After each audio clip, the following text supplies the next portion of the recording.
Hola a todos, buenas tardes. Qué gusto que nos acompañen un día más en Revoluciones, especialmente el día de hoy en esta plática dentro del ciclo de conferencias de mujeres que revolucionan. Saludo con mucho gusto y con mucho cariño a querida Meli, que también forma parte de Revoluciones. Le mandamos un saludo a Carlita y a Ani, que el día de hoy no nos pudieron acompañar, pero que estamos seguras que están con nosotros en nuestros corazones. Y con muchísimo gusto también saludo a nuestra invitada del día de hoy, Caro Plasencia. Muchísimas gracias por acompañarnos y qué gusto tenerte con nosotros el día de hoy. Muchas gracias a ustedes por la invitación. Yo encantada de la vida de andar por acá. Muchas gracias, Caro. Y pues quiero que conozcan un poco más de nuestra gran invitada del día de hoy, con quien ya tuvimos el gusto de platicar hace ratito. Y pues ahora quiero que conozcan más acerca de ella. Carolina Plasencia Martínez es abogada especializada en amparo, tiene experiencia en diseño de política pública en ámbito social, dirección de estratégica, gestión de equipos y derechos humanos.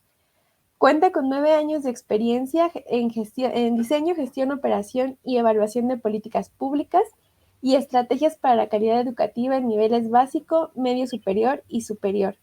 Ha trabajado en organizaciones no gubernamentales para gestión de recursos y aplicación de proyectos de educación, derechos humanos, igualdad, no discriminación y lucha por la igualdad entre mujeres y hombres, así como también ha sido ponente en materia de educación, derechos humanos, gestión de espacios educativos de paz, feminismo, derechos de las mujeres, educación sexual, interseccionalidad, masculinidades y violencia. Y actualmente tiene un podcast que les súper recomendamos, lo encuentran en Spotify, se llama Deambulo Podcast, y yo creo que ella nos va a hablar un poco más acerca de este proyecto y de muchos otros temas muy interesantes en su ponencia. Muchísimas gracias, Caro, por estar con nosotros. De nuevo, muchas gracias a ustedes por la invitación. Lo hago con mucho gusto. Y pues te dejamos en tu espacio. Muchas Mucho gracias. éxito en la plática y pues nos vemos. Vamos a estar aquí detrás de cámaras. Muy bien, muy bien. Pues acá nos vemos entonces. Nos vemos. Bueno, pues muchísimas gracias por la invitación. A mí me parece muy valioso que nos encontremos hoy, 9 de marzo, en estos espacios.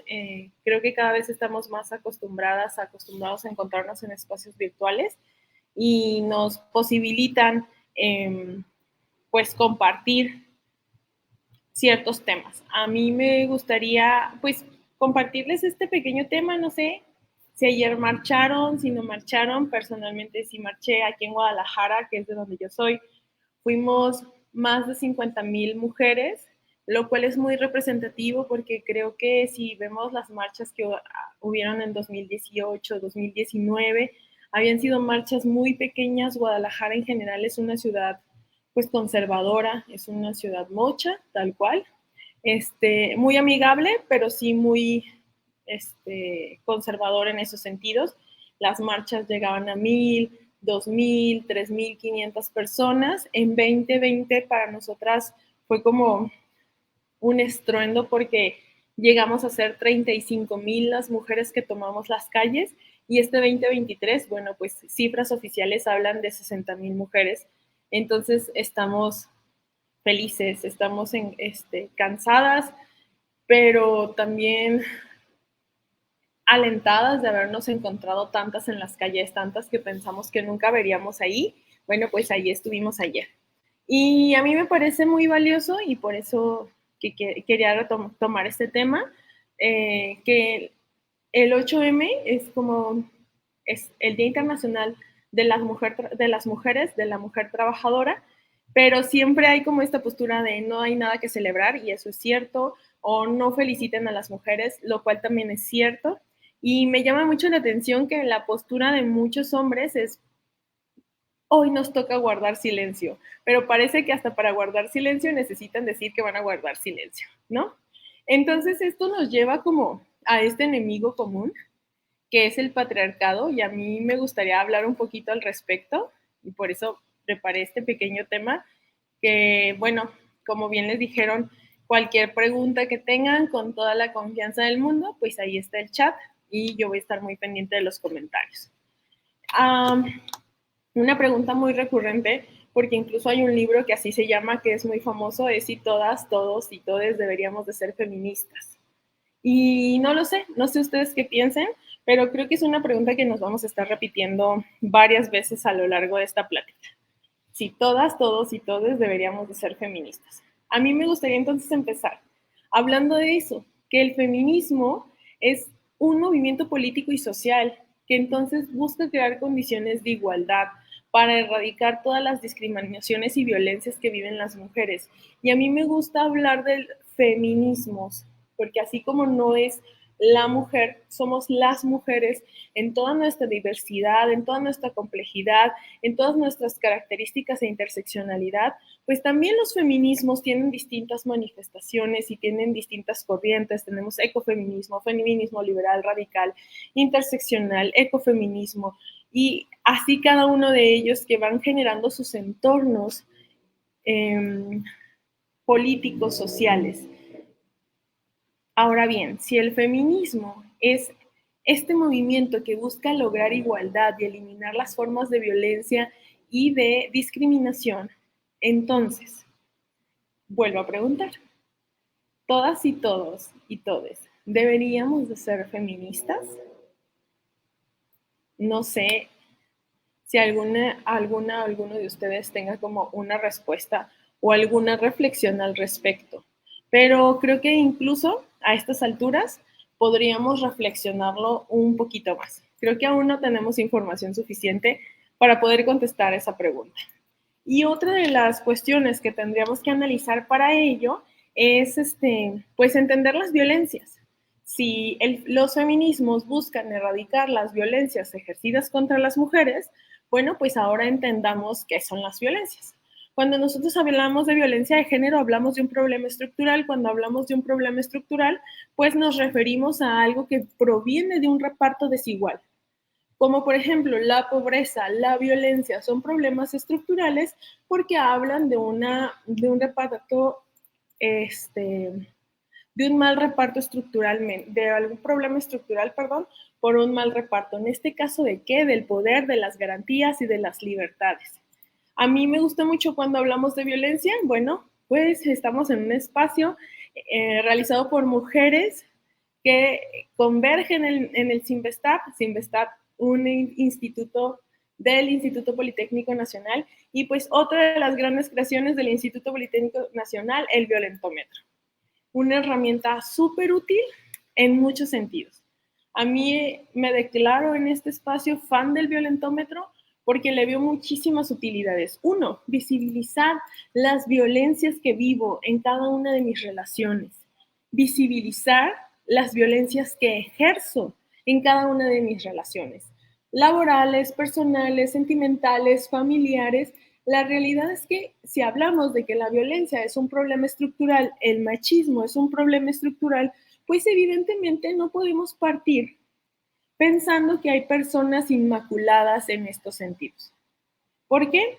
Pues porque todas las personas hemos sido violentas en múltiples ocasiones en nuestra vida y todas las personas hemos recibido violencia. Entonces, creo que a partir de ahí, el violentómetro nos permite, uno, identificar las violencias que recibimos, dos, identificar las violencias que ejercemos, tres, entender que si no se hace algo para atender las violencias, van a crecer. Sí o sí, van a crecer. Y es un engaño pensar que si estamos en el escalón 3, por ejemplo, de mentir o engañar, vamos a pasar al 4 de ignorar y luego al 5 de celar. No, no subimos en orden. Podemos estar en el 5 de celar y de repente estar en el de patear. Y de repente, sin darnos cuenta, estar en el forzar una relación sexual o en una amenaza de muerte. No quiere decir que vamos a subir escalones de uno en uno, pero sí nos deja perfectamente claro que las violencias que no son atendidas siempre tienden a crecer. Y 4, que es uno a mí de los fines que más celebro de la existencia del violentómetro. Si observamos esta parte de aquí, que es la parte superior, dice, ten cuidado, necesitas ayuda profesional. Y eso a mí me parece valiosísimo, decirlo así. Necesitas ayuda profesional. ¿Cuántas de nosotras, cuántos de nosotros sabemos de un caso de violencia y estamos esperando una víctima perfecta, ¿no? Esta persona que se levantaba a las 7 y hacía ejercicio, luego se iba a la escuela y luego de la escuela se iba a su casa, hacía su tarea, se ponía a lo mejor a bordar, veía la tele media hora, se bañaba y se acostaba a dormir. Y entonces, si algo malo le pasaba a esa persona, nos íbamos a indignar e íbamos a pensar que merece toda la fuerza de la ley para que se le haga justicia.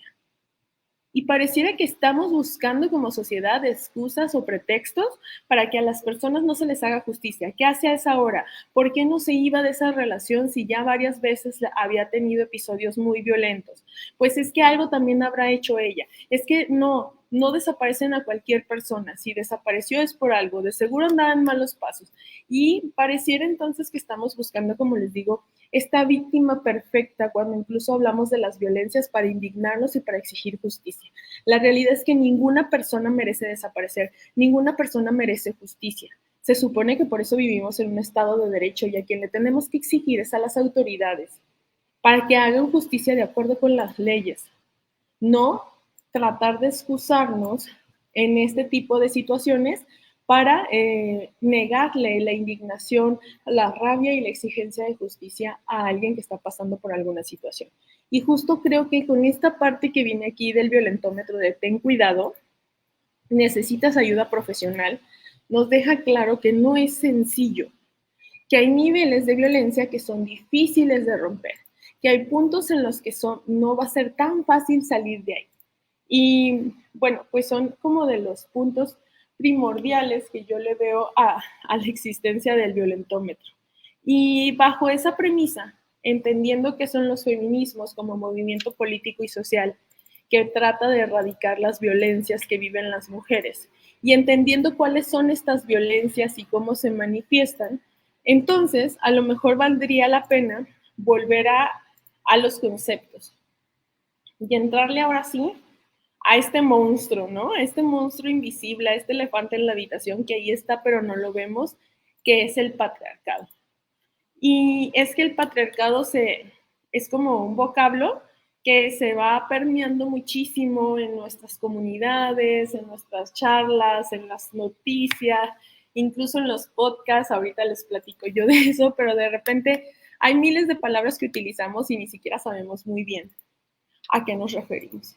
El patriarcado, pues evidentemente viene de su raíz patriarca, que es un concepto que empieza a tomar fuerza a partir de los estudios feministas y hace alusión a una estructura de organización y de dominación sexo-género. Hay que entender que para que existan las violencias, tiene que haber una relación de poder. Y el patriarcado determina que la relación de poder está situada en el género y en el sexo.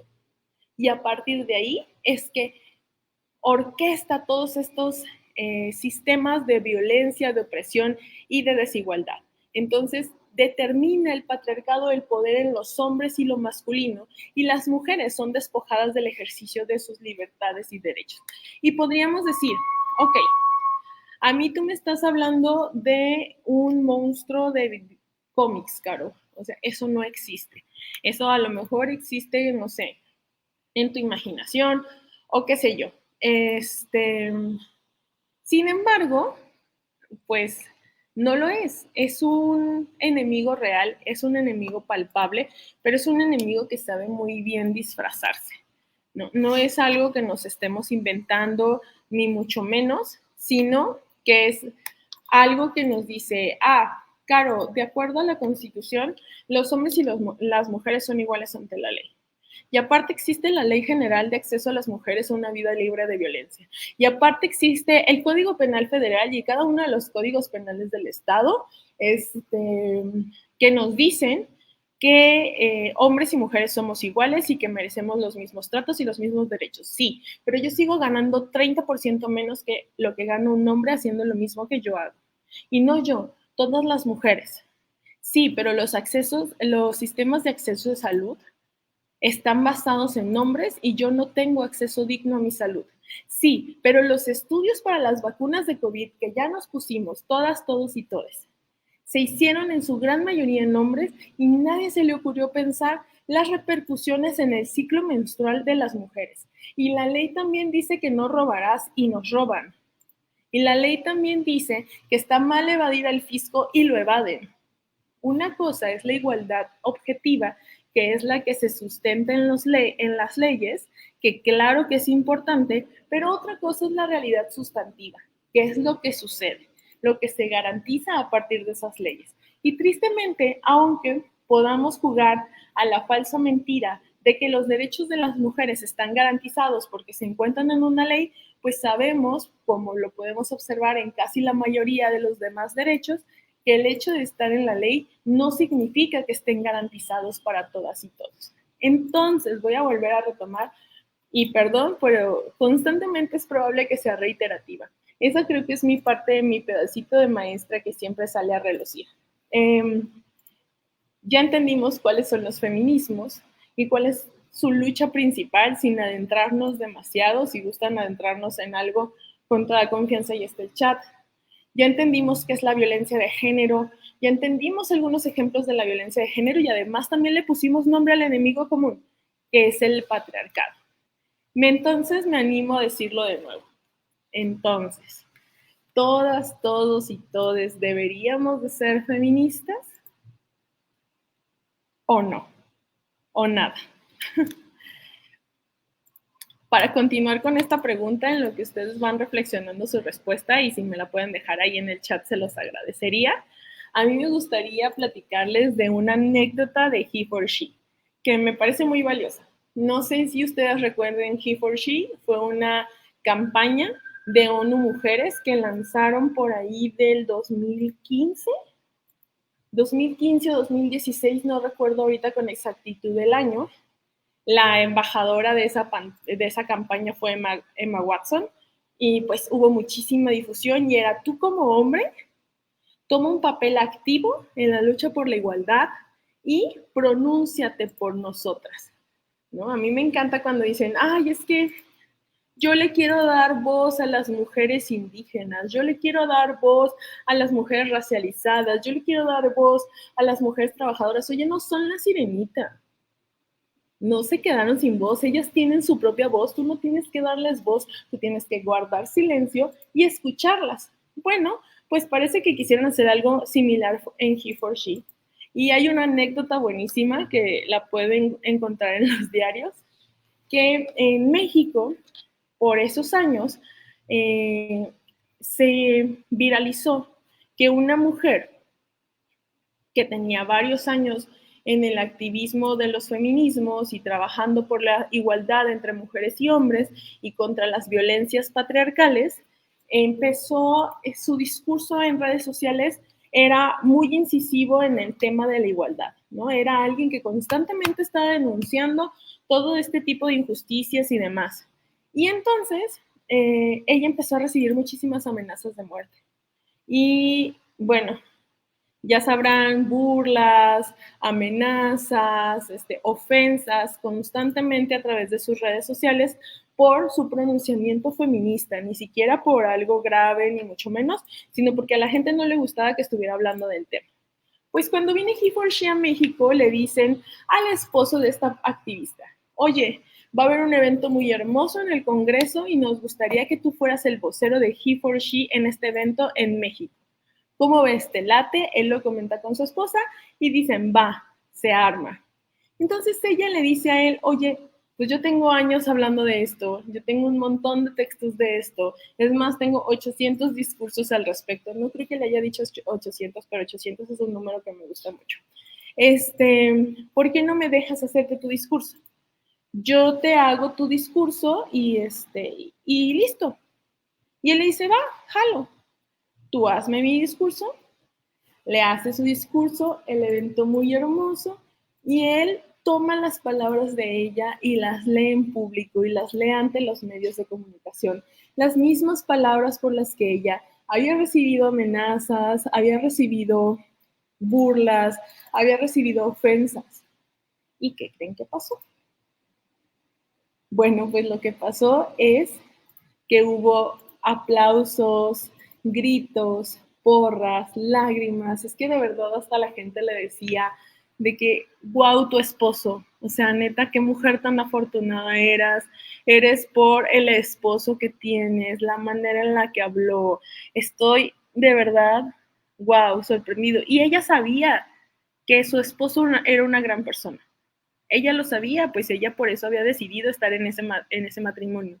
Pero entonces le quedó perfectamente claro que incluso hablar de los feminismos es mucho más sencillo para los hombres que para las mujeres.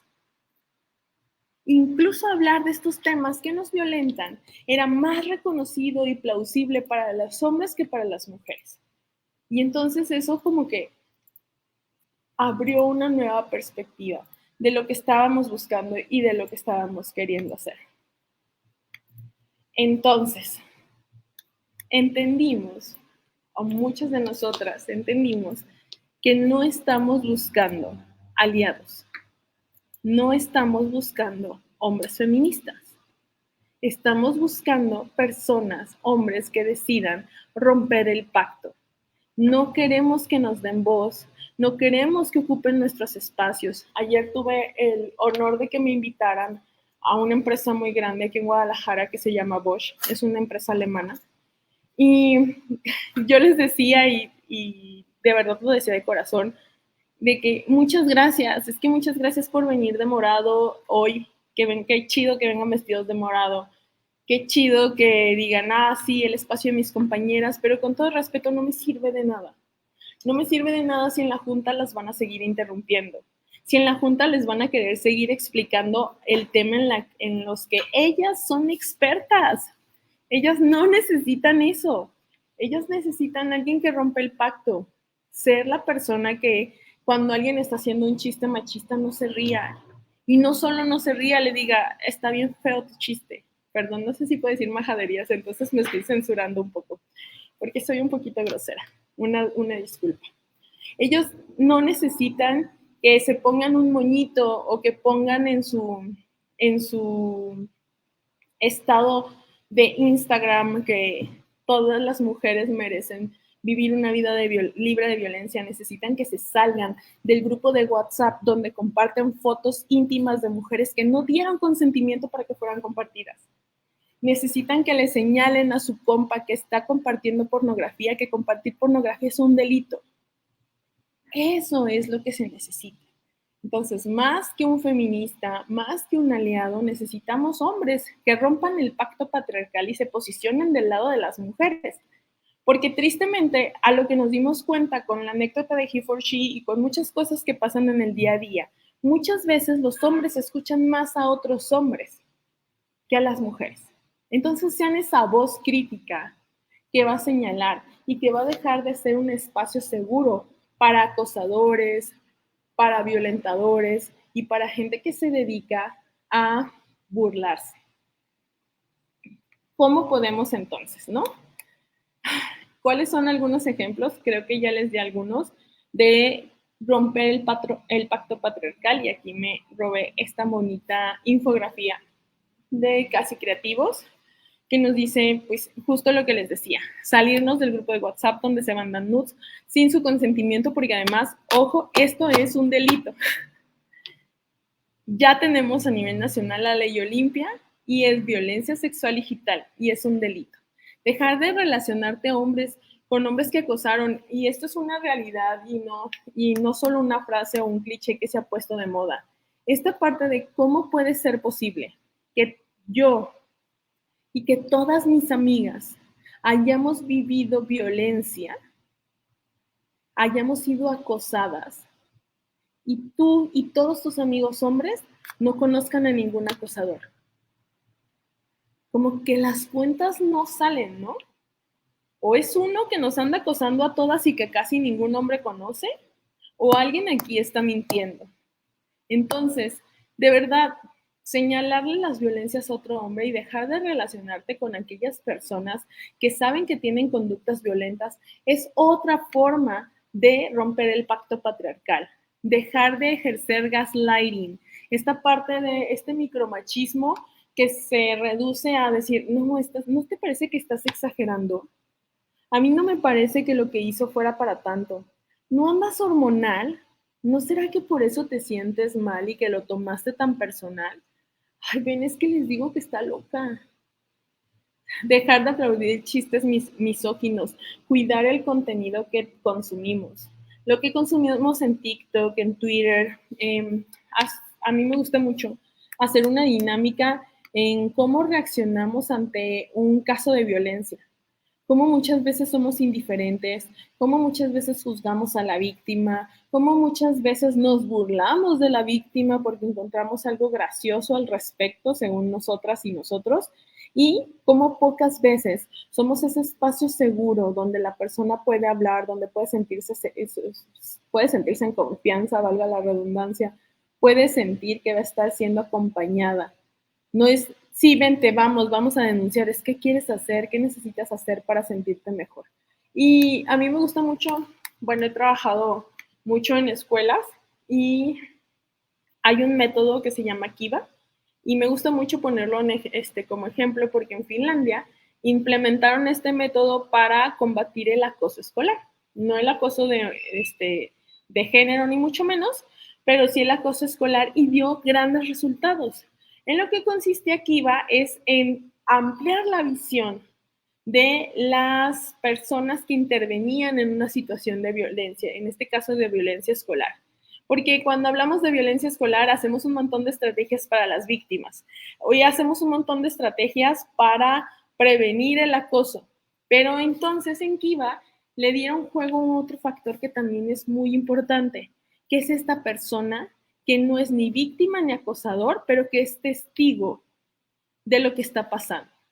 Y de lo que se trató Kiva fue de empoderar y decirle, tú, niño, niña, como testigo de una situación de acoso escolar, aquí hay adultos responsables que te vamos a respaldar, que te vamos a acompañar. Ayúdanos, tú eres el factor de cambio.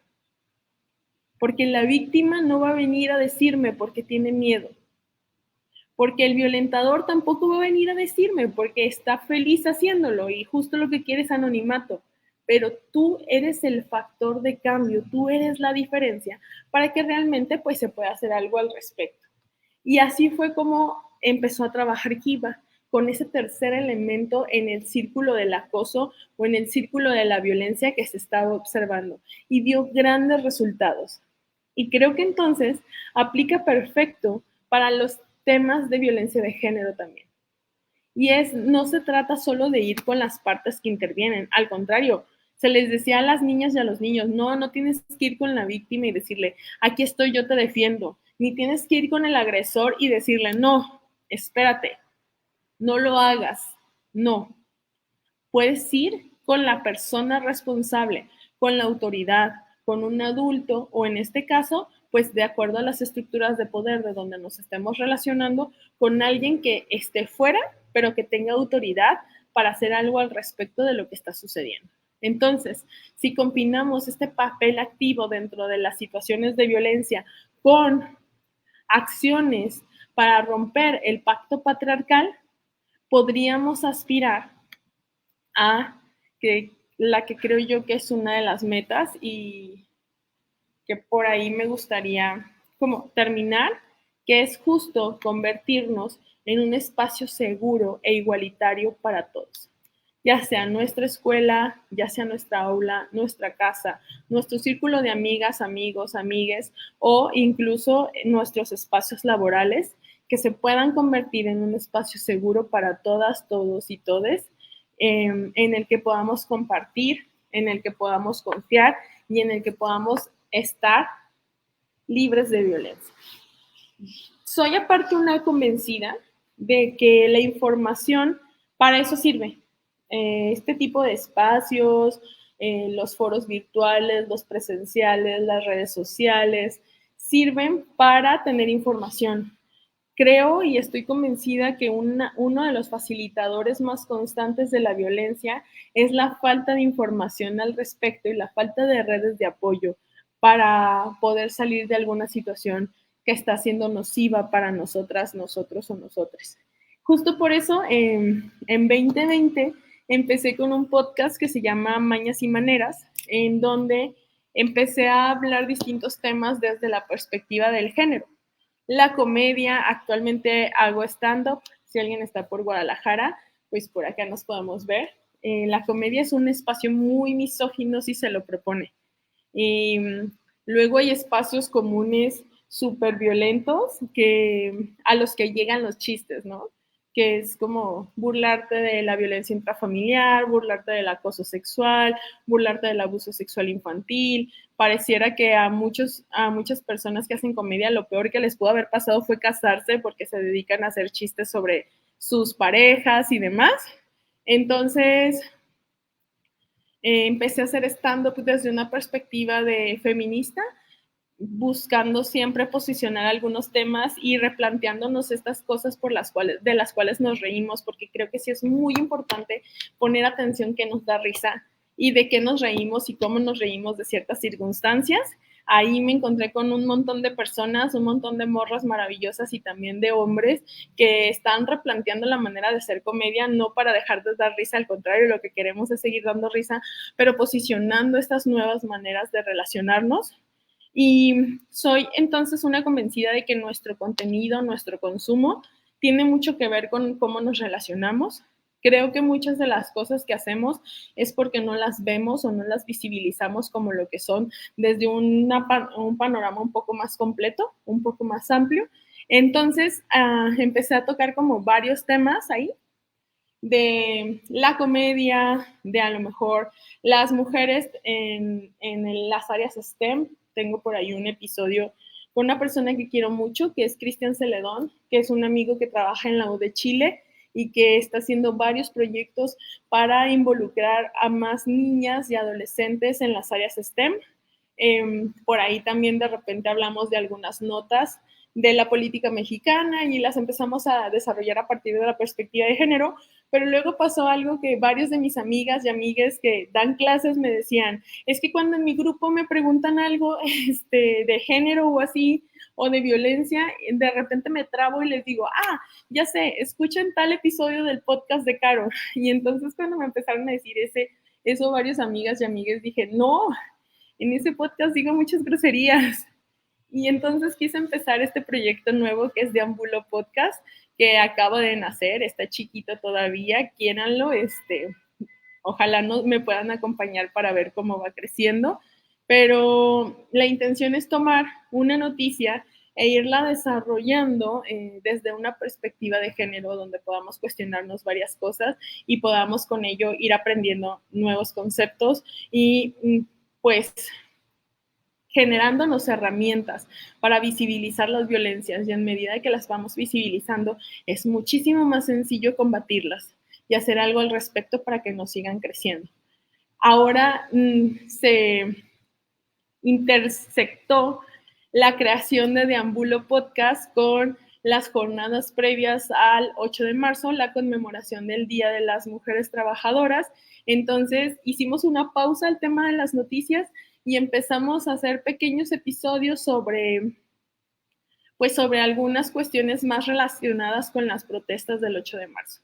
Hay un episodio sobre la digna rabia, otro sobre el acuerpamiento, otro sobre la iconoclasia, que luego genera muchas dudas de este debate de que, sí, esas no son las formas, o sí manifiéstense, pero así no. Bueno, pues ahí explicamos un poquito más lo que tiene que ver con la iconoclasia, pero ya a partir de este miércoles regresamos con un episodio cada semana, donde a partir de una noticia podamos estar conociendo o reflexionando sobre temas de género y violencias.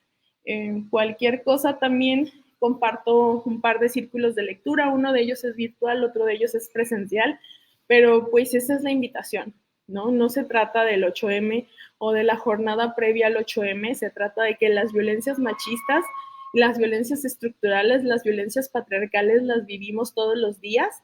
Entonces, pues hay que hacer algo, ¿no?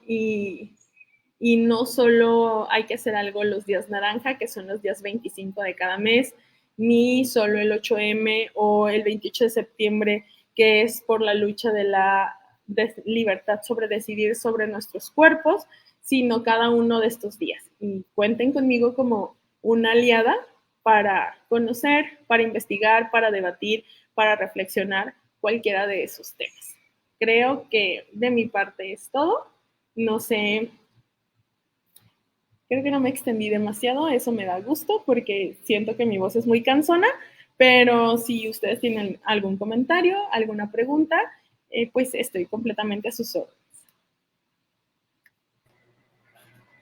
Muchas gracias, Caro, por compartirnos estos temas tan interesantes.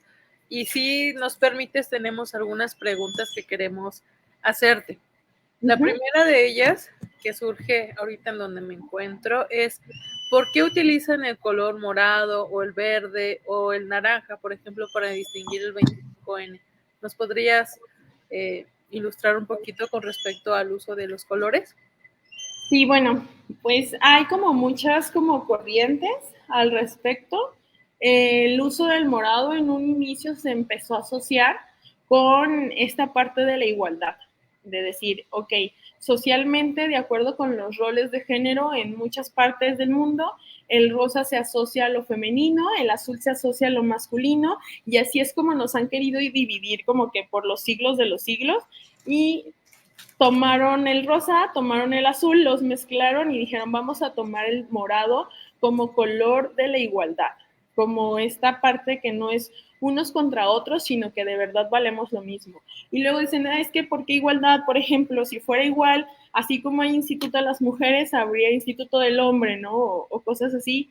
Y entonces ahí vale la pena hablar sobre acciones afirmativas y de cómo en México, a partir de las muertas de Juárez, que ahí toma otra relevancia, otro de los colores que utilizamos en la lucha, con todo lo que sucedió en Chihuahua en la década de los 90s y 2000s, que los desiertos se llenaron de manera simbólica de cruces rosas, y entonces el rosa también tomó un poder muy importante dentro de la lucha por la igualdad y en este caso muy específico de la lucha contra la violencia feminicida, que justo a partir del tema de las muertas de Juárez es que hay una denuncia ante la Corte Interamericana de los Derechos Humanos y esa denuncia nos da la primera sentencia condenatoria para México, que es la de Campo Algodonero. ¿Y qué nos dice la del Campo Algodonero? Es México en tu país están matando sistemáticamente a las mujeres. Esto es un problema serio. Esto no estamos hablando de un asesino serial, no estamos hablando de un caso de excepción, no. Están matando a tus mujeres por ser mujeres. Tienes que hacer algo. Y le da una serie de tareas a realizar en esta sentencia. Una de ellas justo crear estos mecanismos, los institutos de las mujeres, para generar política pública con fin a erradicar las violencias de género. Otro de ellos justo tipificar el feminicidio y que el matar a una mujer por el simple hecho de ser mujer tenga un nombre y una pena relevante, para de esa manera, con esta cultura tan punitiva que tenemos en nuestro país, pues tratar de contrarrestar las situaciones de feminicidio y demás. Y entonces ahí empieza también a inmiscuirse el rosa. Ahora también el rosa lo utilizamos pensando en nuestras compañeras trans. Lamentablemente en nuestro país y en muchas partes de la lucha feminista está teniendo mucha relevancia un movimiento antiderechos disfrazado un poquito de feminismos, donde se está exigiendo que se le quiten derechos a las personas trans, ¿no? A las mujeres trans. Entonces, el rosa lo toman como interseccionalidad también para visibilizar que las luchas desde los feminismos es por las libertades y los derechos de todas las mujeres, entendiendo a todas las mujeres definidas desde su complejidad y no desde su genitalidad. Y el verde se toma como la lucha de la interrupción legal al embarazo o lo que es igual la autodeterminación de las mujeres sobre nuestro propio cuerpo. Esta parte de que no empezó, de que está bien, así de mal, está bien, puedes decidir con tu cuerpo si solo si te han violentado. Es decir, si solo si hayas sido víctima de una violación, entonces te voy a dar derecho a decidir sobre tu cuerpo, ¿no? Y bajo estas condiciones. Y luego, pero incluso eso fue un logro, porque antes es como, te violaron y quedaste embarazada, lo siento mucho. no vamos a meterlo a la cárcel, no va a haber ningún castigo para él, pero no, tú sí tienes que tener al hijo, porque si tú no tienes ese bebé, a ti sí te vamos a meter a la cárcel, ¿no? Y hasta el año pasado había más mujeres presas por interrumpir su embarazo que hombres presos por feminicidios. Así está la situación en nuestro país, ¿no? Y entonces empezó a apropiarse del verde para la lucha de la interrupción legal del embarazo, y luego, bueno, pues de ahí vino el azul para este movimiento antiderechos por la lucha de las personas que creen en los cigotos y que no permiten que las mujeres puedan decidir sobre su cuerpo, ni siquiera bajo los estándares médicos. Y eso también es algo que me gustaría decir, porque siento que pasa mucho con los temas de género. Estamos escuchando a las personas profesionales decirlo, ¿no? Médicas, médicos diciendo, es que miren, así está el tema, si la interrupción al embarazo es dentro de las primeras 12 o 14 semanas, no se está hablando de una vida per se, se está hablando de estas condiciones, ya aquí están todos mis estudios, ya aquí están todas mis credenciales, pero bueno, está bien, no te interesa, no importa, pero parece que pasará algo contrario en el género. Por decir, escuchas a una doctora en género, a una persona que tiene 10 años a lo mejor realizando activismo, acompañando a víctimas de violencia, educando. 10, 15, 20 años, tenemos compañeras de lucha que tienen 40 años trabajando en los temas y te dicen, es que esto que pasó es violencia de género, y todavía hay quienes te dicen, en mi opinión no. Y es como si vas al doctor con una gastroenteritis horrible y el doctor te dice, tienes una gastroenteritis, necesito que te tomes este antibiótico y durante 5 días dejas de comer irritantes, y tú digas, no, es una infección en la garganta y me voy a tomar un té de manzanilla con miel. No, porque cuando es el doctor sí guardamos silencio, escuchamos y tratamos de acatar lo que la persona especialista nos está diciendo. Pero parece que cuando se trata de temas de violencia de género, todos y todos tenemos una opinión, y sí la tenemos, pero a lo mejor de vez en cuando nos hace falta guardar silencio y escuchar a las personas que de verdad tienen una lucha de 30, 40, 50 años en tal o cual tema, y que pues que muchas veces creemos que como no son ciencias exactas, son ciencias sociales, entonces nuestras voces tienen que tener el mismo peso, y pues con todo respeto, no. En todos los temas hay personas especializadas, y al menos a mí sí me gusta como esta parte de me están hablando, guardo silencio y aprendo, porque no le haría los mismos cuestionamientos a otra persona en otro tema. Entonces, pues creo que también vale la pena hacer una pausa en ese sentido. Sí, excelente, muchas gracias. Yo desconocía ciertas cosas de lo que nos acabas de comentar, y es muy interesante. Otra de las preguntas, Caro, que nos llega es que si es posible acercar la información de todo este movimiento a personas, específicamente a mujeres, que no están de acuerdo con las marchas, y cómo y las acciones que se toman en ellas, por ejemplo, la iconoclasia, ¿no? ¿Cómo transmitirles esta información? Pásenles el podcast. No es cierto. Creo que también hay que entender, pues como les dije en un inicio, soy de Guadalajara, y Guadalajara es una ciudad muy conservadora. Por ende, yo vengo de una familia sumamente conservadora, y todo depende como de quién te lo esté pidiendo. No sé si es mi alma de docente, pero, por ejemplo, yo procuro ser muy paciente cuando hablo con mis tías, cuando hablo con mi mamá, de es que esto no, es que esas no son las formas. Yo todavía me acuerdo que en 2020 mi mamá me dijo, oye, pero tú no vayas a estar rompiendo, tú no vayas a estar pintando, o sea, sí ve, pero tú no vayas a estar haciendo estas cosas. Y hace 2 noches ayer en la mañana mi mamá salió a trabajar más temprano de lo que salí yo, y solo me dijo, hija, cuídate mucho, y cualquier cosa háblame, ¿no? Y es así, o sea, la verdad es que pues evidentemente con ella trato todos estos temas desde el amor y desde entender. Hay personas que no quieren entender y no van a entender. Y entonces yo también diría, ¿es trascendente en nuestras vidas? Ok, hagamos otro esfuerzo, pero si no lo es, suéltenlo. No, nada más mientras, creo que ante el panorama que tenemos en nuestro país, con las crisis de feminicidios que existen actualmente en nuestro país, con las crisis de desaparición forzada y de desaparición de personas que existen en nuestro país, si alguien de verdad no quiere estar con las familias de las víctimas, si alguien de verdad quiere hacer su acción ante esta situación es juzgar a quienes sufren la indolencia del Estado y de su impunidad, ahí no hay mucho que hacer.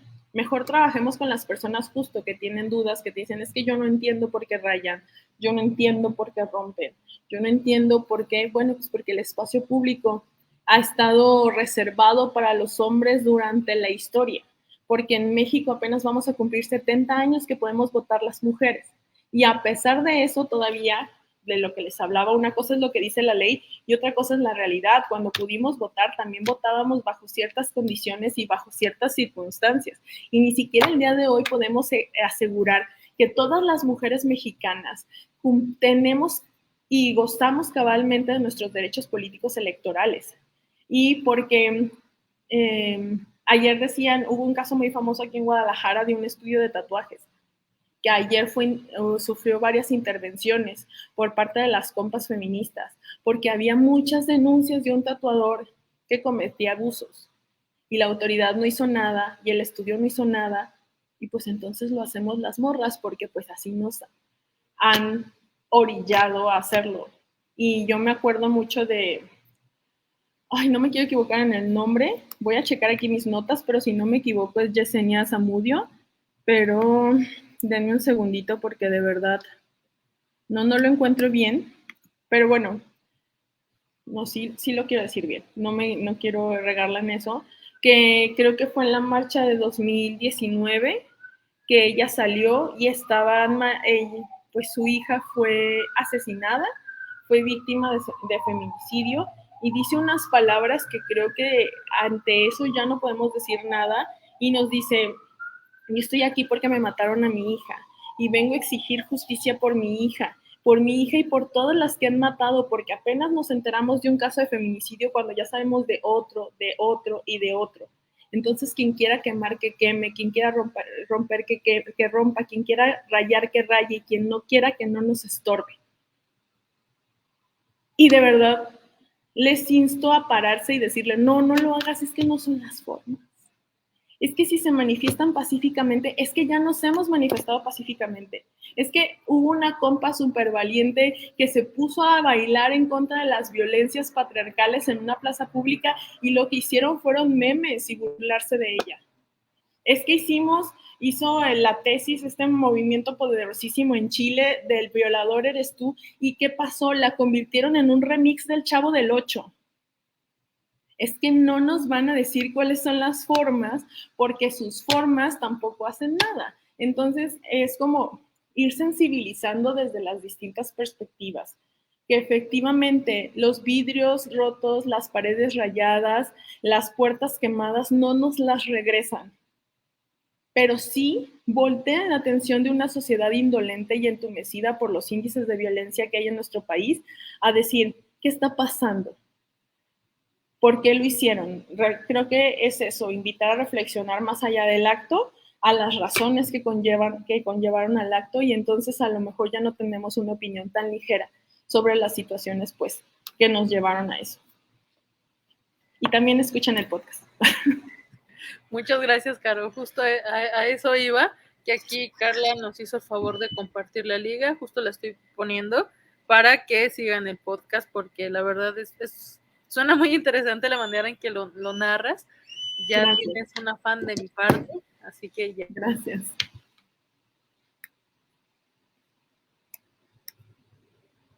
Ay, yo dejé de escuchar, no sé si soy solo yo. Ya.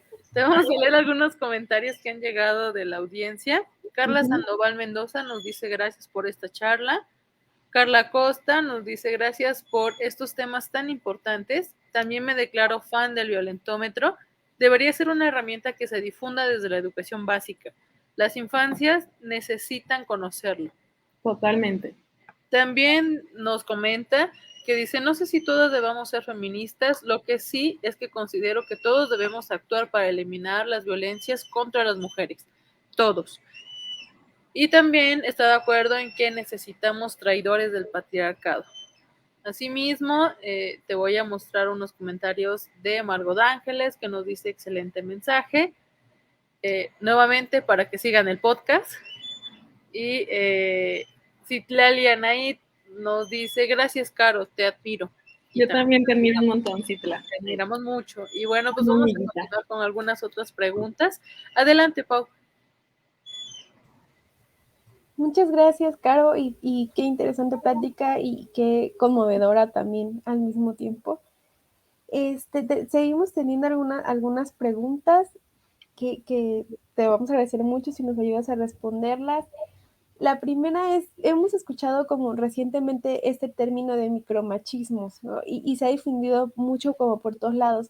Pero, ¿a qué le podemos llamar micromachismos y cómo podríamos combatirlos si identificamos que tenemos algo de eso en nosotros?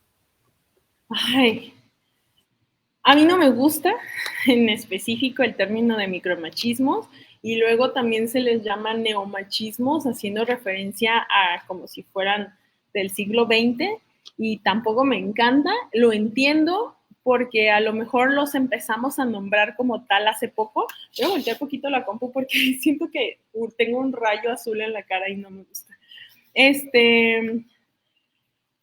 Pero definitivamente creo que viene a partir de que son nombrados recientemente, tan recientemente que los dos más famosos, por llamarle de alguna manera, su terminología es en inglés, que es el mansplaining y el gaslighting. Y bueno, pues el mansplaining es esta situación en la que una mujer es constantemente interrumpida por un hombre al hablar o que alguien dice algo y le reitera lo que una mujer acaba de decir. Ya saben, ese típico compañero que tenemos de más que una pregunta, tengo un comentario. Bueno, pues esa persona tan desagradable.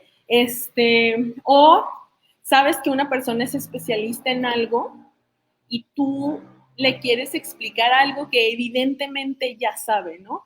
Y son conductas muy comunes. Pueden sonar tontas, pero son conductas muy comunes. Yo... el primer chiste que escribí cuando empecé a hacer stand-up fue sobre una anécdota personal en la que hablo que la primera vez que yo identifiqué el mansplaining fue cuando en la prepa un compañero mío me dijo, mientras yo moría de cólicos, me estaba explicando que los cólicos menstruales son imaginarios. Él me estaba explicando que científicamente se sabía que las hormonas hacen que las mujeres nos imaginemos que nos está doliendo el vientre. Sí, un hombre me estaba explicando que mis cólicos menstruales estaban en mi cabecita, ¿no? Y entonces para mí fue como una experiencia muy chocante porque dije, en tu vida vas a sentir un cólico menstrual. Claro, el libro que hablan de los hombres me explican cosas de Rebecca Solnit. Gran libro, está en digital o si lo pueden comprar en físico, también cómprenlo en físico.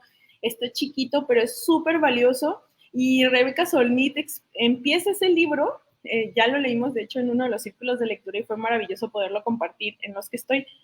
Empieza el libro contando una anécdota de cómo un escritor le estaba recomendando que leyera su propio libro. De que no, si quieres hablar de este tema tienes que leerte este libro que está buenísimo, lo escribió un tal Solnit. Ah, es que es una tal, Solnit soy yo. Así de que Rebecca Solnit, mucho gusto. ¿Cómo está? Qué bueno que le gustó el libro, por cierto, ¿no? Pero, y así empieza, entonces empieza y ya te voló los sesos. El mansplaining es una entonces de estos neomachismos o micromachismos de los que estamos comenzando a hablar de unos años para acá. El otro que también es muy famoso es el gaslighting, que es esta conducta de ¿no te parece que estás exagerando? A mí no me parece que fue para tanto. Ay, discúlpame que te haya sentido mal, o sea, no fue mi intención, pero también bájale, ¿no? No, yo no hice eso. Siento que eso está en tu cabeza, pero no, yo no hice eso. Yo no me burlé de ti. Ay, bueno, pues es que estás muy sensible y a lo mejor te sentiste mal porque dije que la gente gorda me daba asco, pero no me refería a ti y ya tú estás muy exagerando las cosas. Y entonces van estas demeritaciones de los sentimientos o de las situaciones, o incluso tergiversando una situación muy clara en pos de hacerte sentir que no la viviste realmente, o que si tú así la sentiste o así la percibiste está en tu cabeza y es un error, hasta el momento en el que explotas, que es tanto esta situación, que llega otra situación chiquita o grande, y entonces tú ya no puedes más, y truenas, y entonces ¿ves? Te dije que estás loca. O sea, porque pasó esto y ve cómo estás sobre reaccionando. No, es que no estás sobre reaccionando, es que vienes cargando un montón de cosas y por eso se llama gaslighting, ¿no? Porque es transparente, porque es invisible, porque no lo alcanzas a percibir, pero ahí está y va matando de a poquito, va intoxicando de a poquito.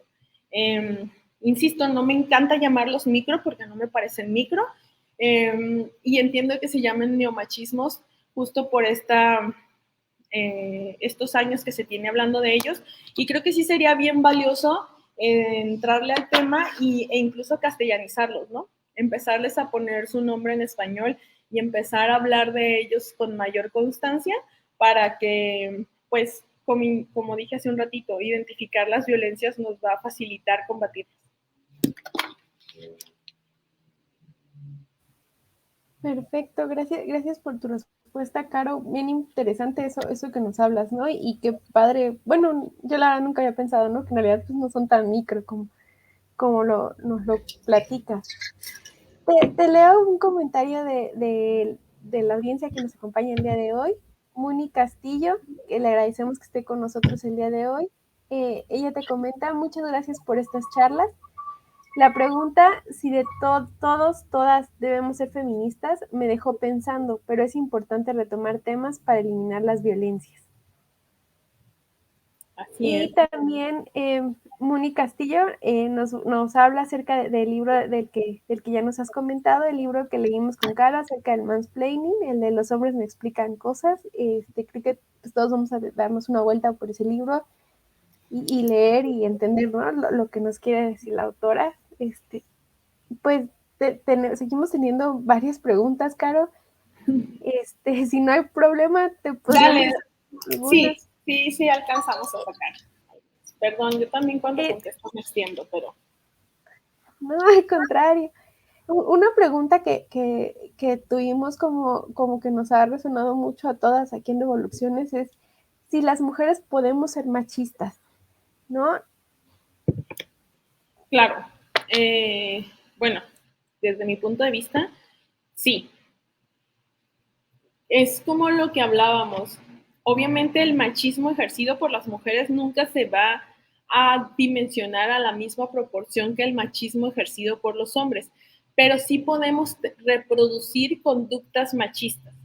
Creo que las mujeres podemos reproducir conductas machistas, sí podemos. Y es como consecuencia del machismo mismo.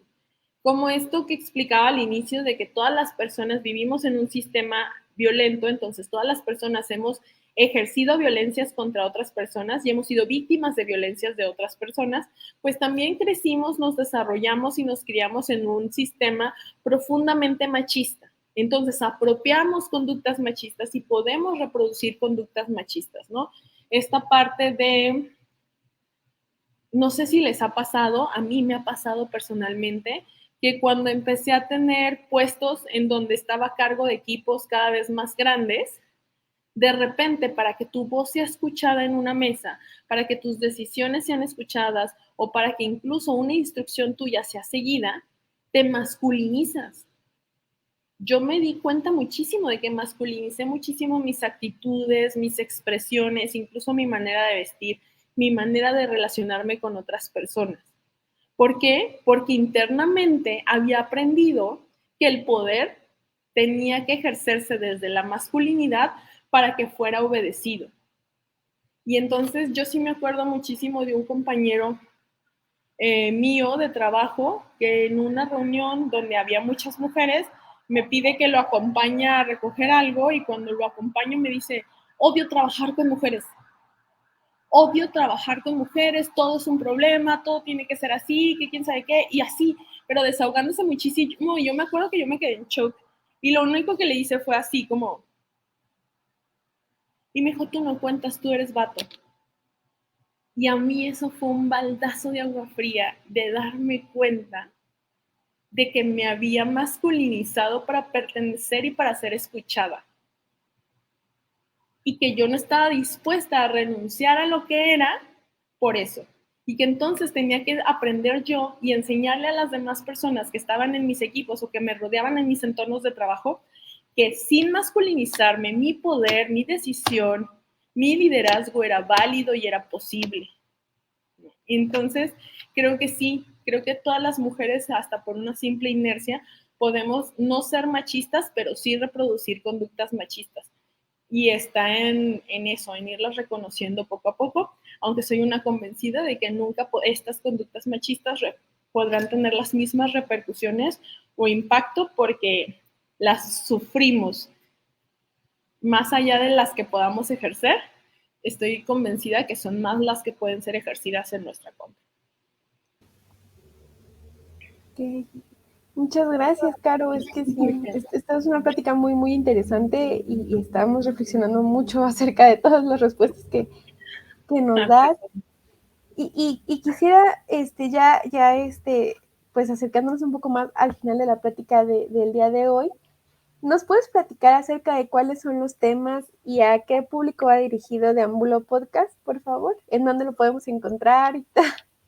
Sí, los temas, insisto, la intención es que sea uno cada semana, todos los miércoles salir muy tempranito e ir cambiando de noticias, en específico noticias de México, algunas veces sí tocaremos algunas noticias internacionales.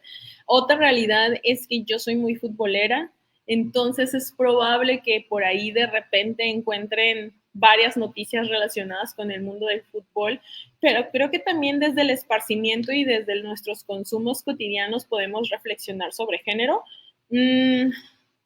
No lo sé, yo no se lo recomendaría a Centennials porque siento que ellos van a otro ritmo que yo. Yo ya estoy en mis 30, pero no sé, de Millennials para acá, los que gusten escucharlo, también trato de que sean muy breves, entonces si algún Centennial le llama la atención, está en Spotify, se iba a llamar Metanoia y unos días antes de publicarlo, un día antes de publicarlo, me metí a ver de que, habrá más podcasts que se llamen Metanoia y había como 200. Entonces dije, basta, no quiero ser el 201. Tuve que cambiar intro, tuve que cambiar imagen porque yo ya había dicho que desde que salía el 1 de febrero y me gustó Deambulo. Un bulo es una noticia falsa, es como una manera de decir en español fake news. Entonces, me gustó el juego de palabras porque al final vamos a hablar sobre noticias y deambulo, pues esta parte de como de caminar juntos, de deambular en estos temas de género que luego no son los más sencillos de abordar.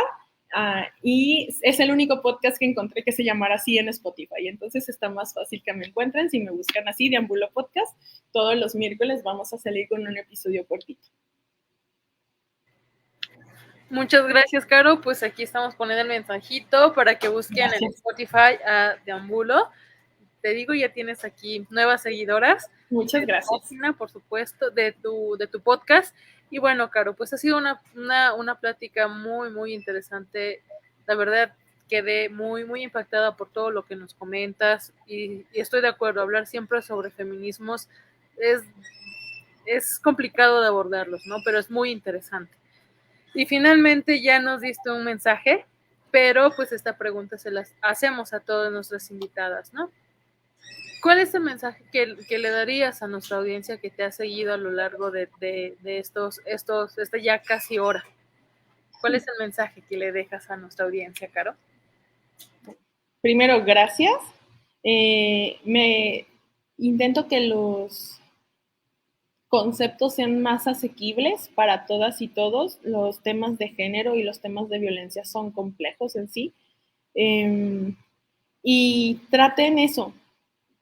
Algo que he aprendido mucho y que me está costando mucho trabajo estas semanas, personalmente, es convertirme en un espacio seguro.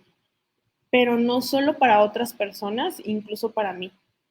Muchas veces es más sencillo ser un espacio seguro, acompañar a una persona que lo está pasando mal por este sentido de empatía y de solidaridad que tenemos las personas, pero luego no lo somos para nosotras mismas. Entonces, yo creo que en estos tiempos tan capitalistas, tan acelerados, tan patriarcales, parar, hacer una pausa, reconciliarnos, convertirnos en un lugar seguro para nosotras, cuidarnos a nosotras mismas, es un acto de amor revolucionario que nos hace mucha falta. Entonces, darnos ese espacio, darnos esa pausa, que a veces parece imposible, pues siempre cae bien. Ojalá encontremos siempre el espacio para hacerlo. Muchísimas gracias, Caro. Es un mensaje muy bonito y sí, muy revolucionario. También. Y ese fue el tema de la marcha aquí en Guadalajara y creo que me marcó. No sé, a todas las organizadoras de la marcha en Guadalajara, mi reconocimiento, porque el lema de la marcha aquí en Guadalajara este año fue parar y cuidarnos, y creo que así de cortito es súper poderoso. Sí, de acuerdo que sí, Caro. Pues te agradecemos muchísimo que hayas compartido esta tarde con nosotras. No olviden que todos los miércoles, pues Caro estrena hay capítulo en Spotify. Búsquenla nuevamente, es muy interesante escucharla y bueno, pues te agradecemos haber compartido este mensaje tan poderoso como bien lo dijiste y por supuesto esta charla, Caro. Gracias a ustedes.